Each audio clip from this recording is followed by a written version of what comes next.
नमस्कार बच्चों। आज हम आपके लिए एक रोचक कहानी लेकर आए हैं जो भारत की प्राचीन ज्ञान कथाओं में से एक है।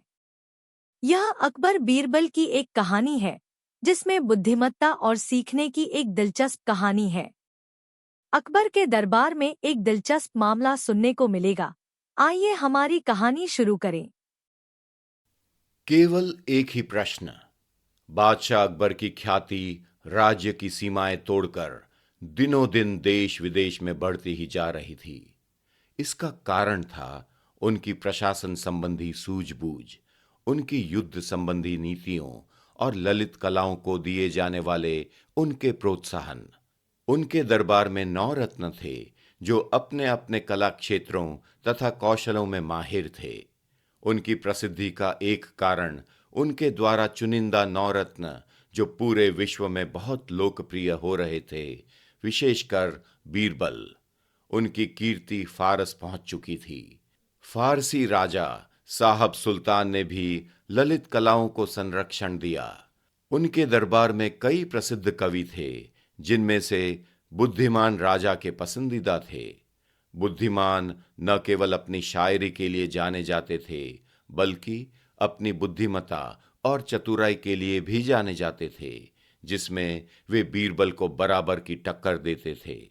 यही कारण था कि उन्होंने भी बीरबल के समान ही देश विदेश में प्रसिद्धि प्राप्त की थी।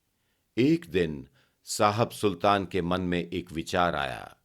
वे हमेशा अकबर को हराना चाहता था, लेकिन वह जानता था कि वह अकबर की ताकत की बराबरी नहीं कर सकता और ना ही कभी वे अकबर को हरा पाएगा। इसलिए उसने बुद्धिमान को अकबर के दरबार में भेजने और उसे बीरबल से प्रतिस्पर्धा करने के लिए कहने का फैसला किया।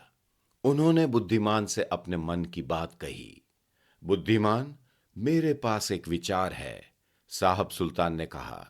मुझे बताइए महामहिम, बुद्धिमान ने कहा। साहब सुल्तान ने कहा, आपने बीरबल के बारे में तो सुना ही होगा। वह सम्राट अकबर के दरबार में 9 रत्नों में सबसे प्रसिद्ध है।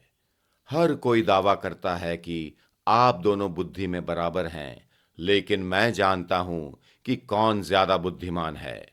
बुद्धिमान ने उत्तर दिया, महाराज, मैं आपकी इच्छा को समझता हूं, लेकिन मुझे समझ में नहीं आ रहा कि इसका पता आप कैसे लगाएंगे। मैं आपको अकबर के दरबार में भारत भेजना चाहता हूं।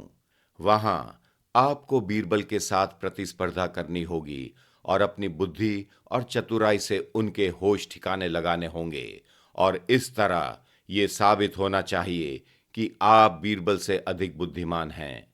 आप नाम और प्रसिद्धि अर्जित करेंगे और मुझे युद्ध किए बिना अकबर पर अपनी विजय की संतुष्टि होगी, साहब सुल्तान ने कहा। जैसी आपकी इच्छा महामहिम, बुद्धिमान ने कहा। तुरंत साहब सुल्तान ने भारत के सम्राट अकबर को एक संदेश भिजवा दिया।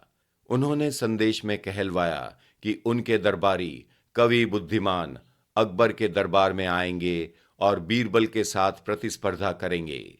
संदेश पढ़कर अकबर मुस्कुरा उठे।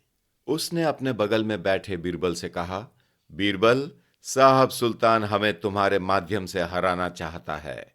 वह चाहता है कि उसका कवि बुद्धिमान आपसे प्रतिस्पर्धा करे और आपको हराए और इस तरह हम पर विजय प्राप्त करे। लेकिन साहब सुल्तान नहीं जानते कि आपकी बुद्धि और चतुराई का मुकाबला कोई नहीं कर सकता। महाराज, हम किसी को कम नहीं आंक सकते। मैंने बुद्धिमान के बारे में भी सुना है। वे न केवल एक अच्छे कवि हैं बल्कि एक बहुत ही बुद्धिमान व्यक्ति भी हैं। उनके साथ मुकाबला करना आसान नहीं होने वाला है, लेकिन प्रयास से व्यक्ति हमेशा सफलता प्राप्त कर सकता है। देखते हैं क्या होता है, बीरबल ने कहा।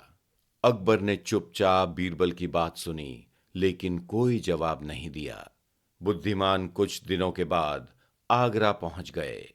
जैसे ही वे दरबार में पहुंचे, बुद्धिमान ने अकबर का अभिवादन किया और कहा, भारत के महामहिम अकबर की जय हो।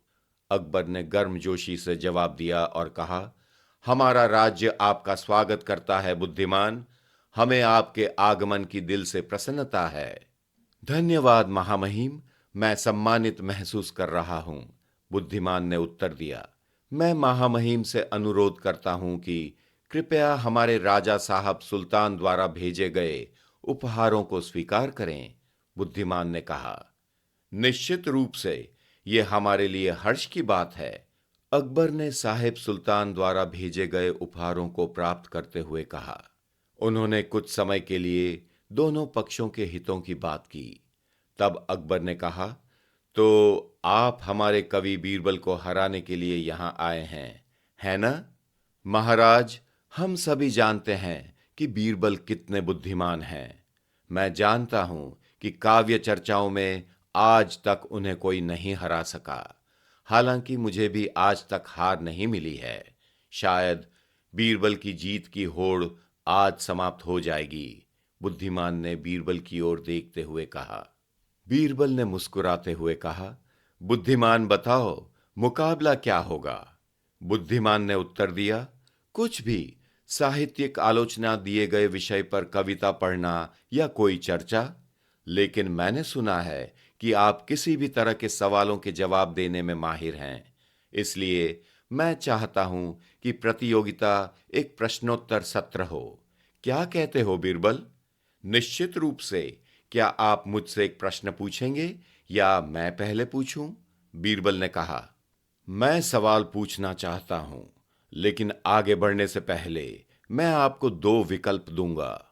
आप 100 आसान प्रश्नों का उत्तर देना चाहते हैं या केवल एक कठिन प्रश्न का उत्तर देना चाहेंगे? कृपया मुझे बताएं, बुद्धिमान ने कहा। बीरबल ने तुरंत कहा, 100 आसान प्रश्न क्यों, मुझसे एक कठिन प्रश्न पूछो। बुद्धिमान ने कहा, ठीक है, बताइए, पहले अंडा आया या मुर्गी? बीरबल ने तुरंत उत्तर दिया, अंडा पहले आया। पर कैसे? बुद्धिमान ने पूछा। मैं आपको बता सकता हूं कि कैसे, लेकिन आप केवल एक कठिन प्रश्न पूछने के लिए सहमत हुए हैं। फिर आप मुझसे दूसरा प्रश्न क्यों पूछ रहे हो? क्या आप जैसे प्रसिद्ध व्यक्ति के लिए अपनी बात तोड़ना सही है? बीरबल ने पूछा।